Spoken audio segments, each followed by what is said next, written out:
Hi, this is Farhan and welcome back to another video.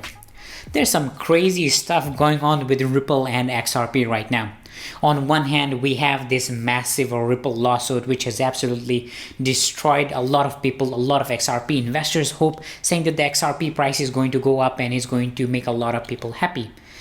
And what this Ripple lawsuit has done, besides kind of destroying a lot of hopes for a lot of XRP investors out there, is kind of telling to the entire crypto community, saying, hey, look, we are going to go, the SEC is going to go after any crypto that it thinks is not playing by the rules. But on the other hand, we have Ripple, the company, that is coming out with some crazy plans. And Brad Garlinghouse, the CEO of Ripple, posted yesterday in which he talked about what happened with Ripple in 2020 and what is going to happen in 2021, not just Ripple but also with XRP.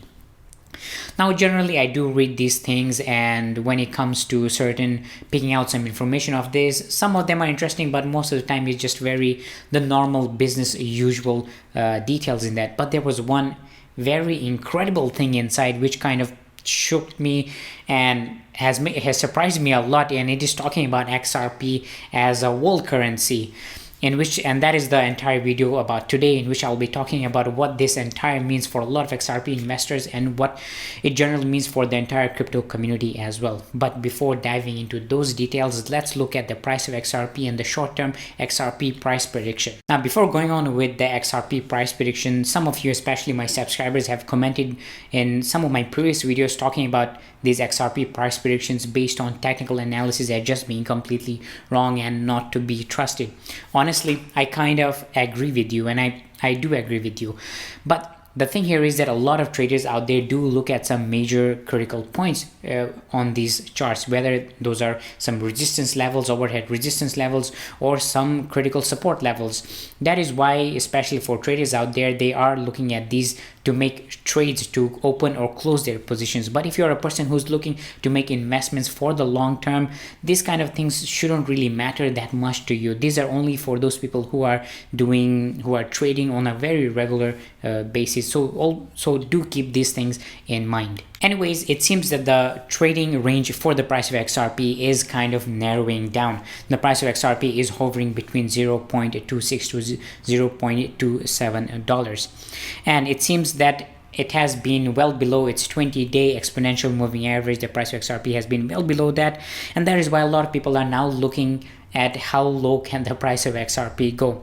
Currently, we do have some major support levels which is standing at $0.25. If it falls below the $0.25, we can see that the price of XRP go further below, which would mean that the price of XRP can go as low as $0.169, which is the next major critical support level. But if we see that the price of XRP move above this 20-day exponential moving average, the price of XRP can go as high as $0.385 in the short run. Anyways, back to this crazy plan which Ripple has put forward. Well, in a blog post, Brad Garlinghouse mentioned and talked about how Ripple performed in 2020 and what is happening with Ripple and XRP as we move forward in 2021. Now, there were a lot of interesting things in that, in which he talked about how RippleNet is growing and getting more customers, and how they're opening new corridors with the ODL platform. But there was one specific paragraph which I think is going to be very interesting to you. Well, it mentions to continue driving fresh innovation in crypto and interoperability in payments, we're focused on tackling central bank digital currencies as the future of fiat. Key to this will be our ongoing work with central banks and developing protocols that support the direct exchange of CBDCs on XRPL using XRP as a bridge currency. Now, I'm pretty sure you have already got the idea of what is being talked about here. Now, for those of you who don't know what these CBDCs are, well, let me just tell you that the entire world economies are now trying to transform their payments, the entire financial systems, to become more digital. In fact, China has already started with this digital yuan. So there are a lot of other world economies now looking at their own currencies and their own fiat currencies, saying that, hey, look, we can make this thing digital and make it be more efficient, scalable. So this is what XRP is trying to tap into. In fact, this is not the first time they have talked about this.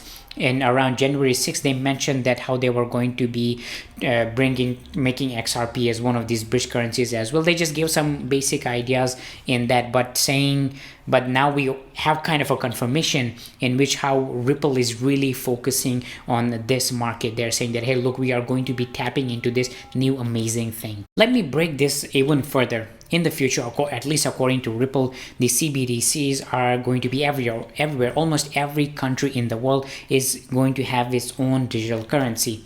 But obviously, these currencies do need to interact with each other. There needs to be transactions between each currencies. And this is where the XRP Ledger comes in.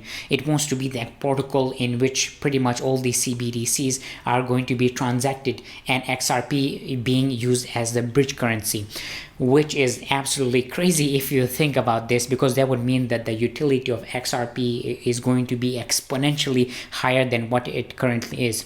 In fact, previously, Ripple did talk about this. They said XRP is faster, less costly, and more scalable than any other digital asset, making it the ideal instrument in bridging two different currencies quickly and efficiently.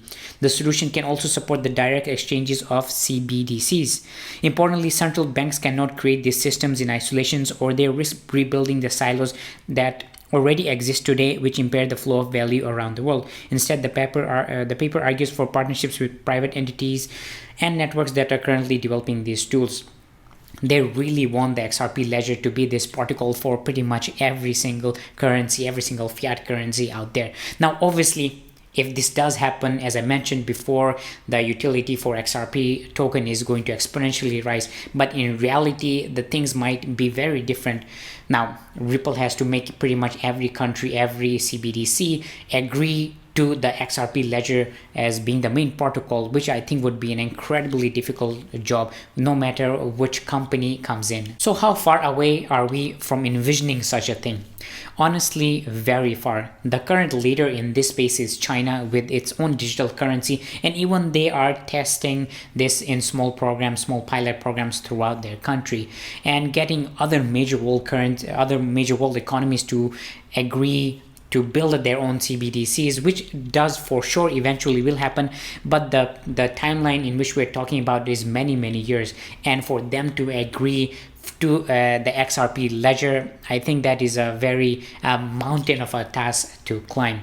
But the thing that for sure that is going to happen in the future, especially, and what I think Ripple and a lot of other companies agree, is that we are going to see these central bank digital currencies like popping up almost in every country. So this is something that Ripple really wants to tap in, and honestly, I think if Ripple does look towards such a thing, it would mean a massive benefit to XRP. And obviously, if it's beneficial to XRP, it's also beneficial to a lot of you who have XRP. Well guys, that was the video for today. Let me know what are your thoughts in the comment section below regarding the XRP Ledger being as the main protocol for all of these CBDCs. Let me know what do you think about them. Drop a comment below. And if you're new to my channel, consider subscribing and giving this video a like, as it helps out a lot. And as always, I will see you next time.